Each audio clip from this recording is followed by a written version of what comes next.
What's going on, everybody? Welcome back to another video. Welcome to this channel. If it is your first time, listen, like I said in my last video, I am upgrading my camera, or I did upgrade my camera. So I am using this new Sony ZV-E10 4K. So, if you guys like it, drop a comment. If you feel like the video quality is better, I think it is. But nevertheless, let me let you guys know what I'm doing. Here, what I'm doing is coming in with a number 5 on top because we are doing a high skin fade. His guard of preference on top is the number 5. I'm going in every which way because his hair grows very straight. So we always want to make sure that it's very even across the top.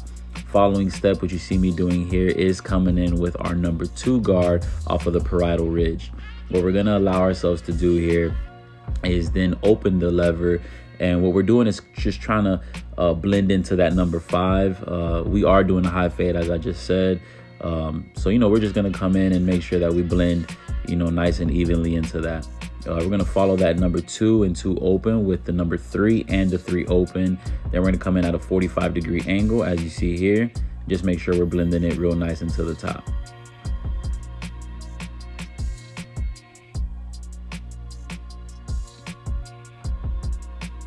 Once we have those steps out of the way, now we know we're going to fade up into a number 2. So our first step is going to be to get your trimmer or clipper of preference, whether that's a balding clipper or just a trimmer. And you're going to come in and create your first guideline. Make sure we clean them up.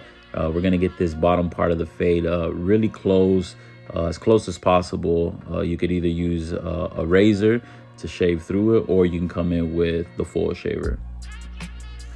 I personally like using the foil shaver. A lot of old school barbers like using the razor. It's just a preference thing, but the foil shaver does allow the skin not to get irritated, and it's a little bit easier on the skin for some clients.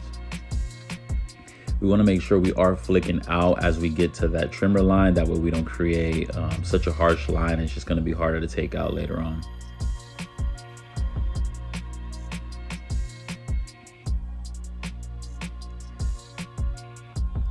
Now going back to the fading part, what we're going to do is create our first panel. Our first panel is going to be with the lever all the way open, about 1 inch up. Don't be scared to create your guidelines, pretty wide, because that's just going to give you more room to fade.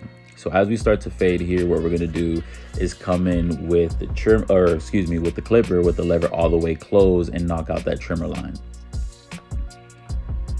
Then you'll open up the lever 1 notch, and same thing.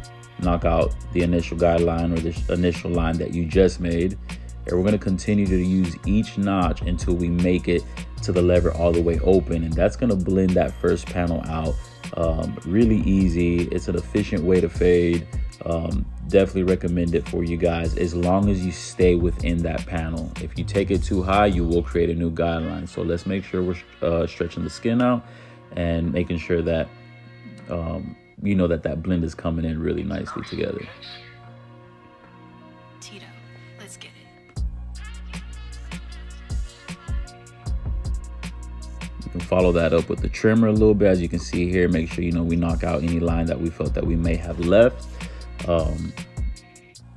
Then we're going to come in and create our second panel. Our second panel is going to be with the wall guard, which is your 1/16 guard.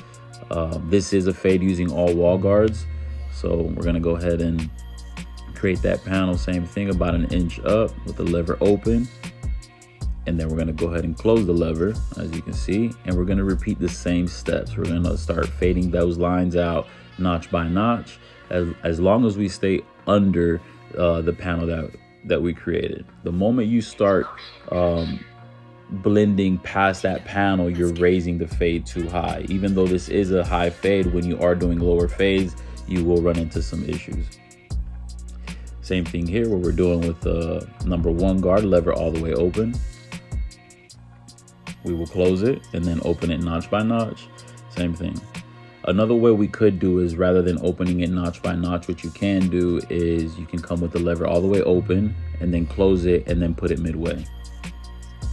So here what we're going to do is come in with our last guard, which will blend right into that number 2 that we initially did at the beginning of the haircut, and that's your 1.5 guard open, and then you'll close it and then you'll open it up little by little.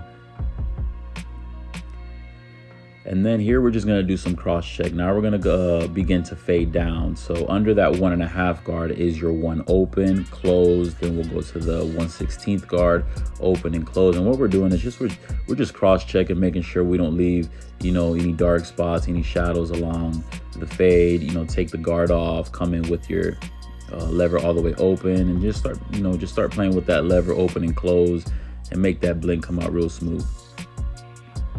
Once we have the fade out of the way, we're going to come in with our trimmers, and we're going to create that vertical bar. He does not get a C cup. This is kind of like a military high skin fade type of look, but we always want to make sure, you know, that we work as clean as possible. Everything comes out as smooth and as sharp as possible. We added a little pencil there. That way we can kind of highlight and see, you know, if there's any hairs around that C cup that we can blend into the vertical bar and into the fade. That will come out real nice. A little bit of detail work. Dust your client off. Make sure, you know, there's no hair stuck to the scalp or anything. That way you can really see the fade, as you can see there. Come out real nice. His front lineup, he does like it edged up, but really natural. So you're not going to see me come in and, you know, create like a real crisp line in the front. You know, just keep it natural, but, you know, still edge it up, make your client feel good about himself. Start in the middle, work your way to one side, then start in the middle again, work your way to the opposite side. Come in with your razor, stretch the skin out, clean up any hairs that the trimmer may have left behind.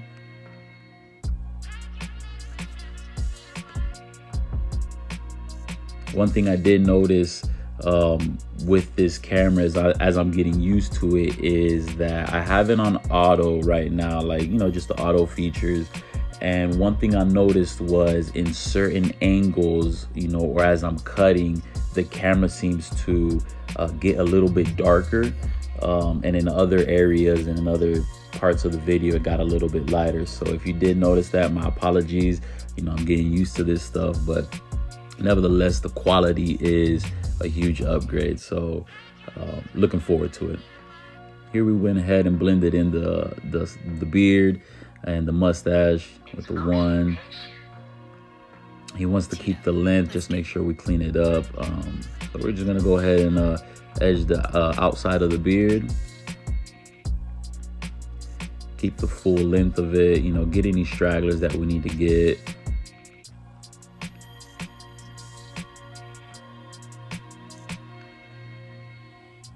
Go ahead, line up his mustache.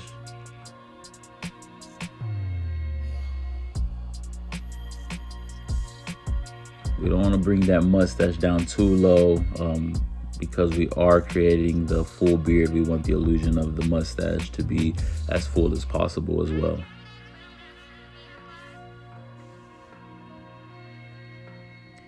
Once we have that out of the way, a trick that you may have heard me say before is blow the cheek out. Tell your client to create a bubble on the cheek. That way your blade can lay really nice, and you don't really have to like tug at his hair too much, or tug at his cheek, should I say. It's a more comfortable experience when you are shaping someone up, whether you're doing dry shave or you're using shave gel.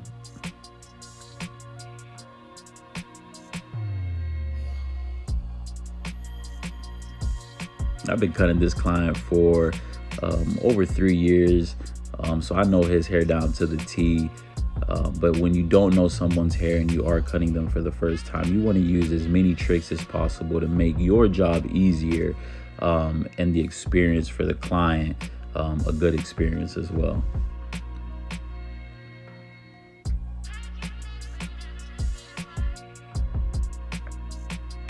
So blowing the cheek out does push the whole, the whole side of the cheek out. Like I said, it doesn't tug at the skin. It's just, you don't have to stretch the skin and, hurt the client or whatever the case may be. So it's just a easier way to cut. So here you guys have it.